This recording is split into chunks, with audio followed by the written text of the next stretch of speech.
be a video on how I make railing like this from a bunch of flat metal.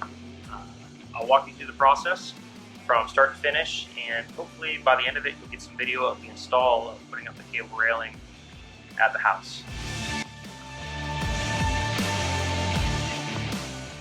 So the sticks I've got come in 24-foot pieces, and I've cut them down to 12.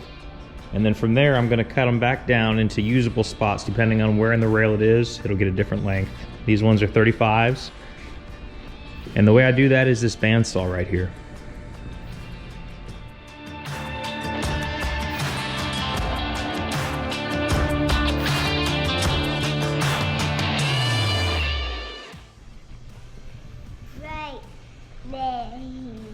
Did I cut them the right length, or are they too short? Too short. I cut them too short? And allegedly I cut them too short. We'll see.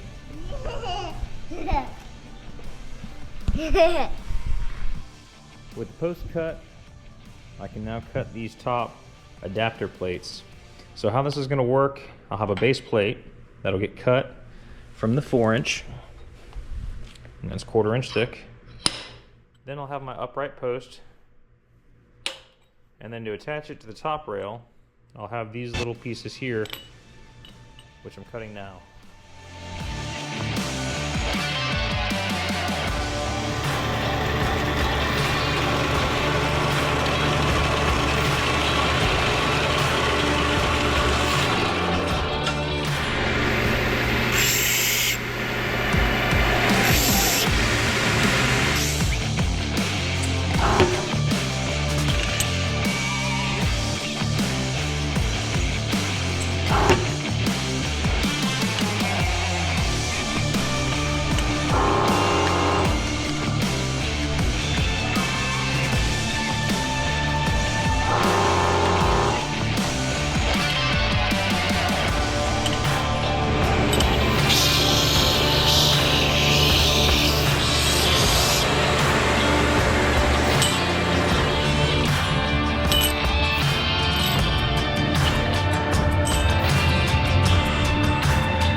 Drilling these out, I have an Evolution mag drill that's set up with a couple of stops here, and it allows me to line everything up centered, and I can just work them down.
all the parts blasted and hung, they get outgassed at 400 degrees and then powder coated.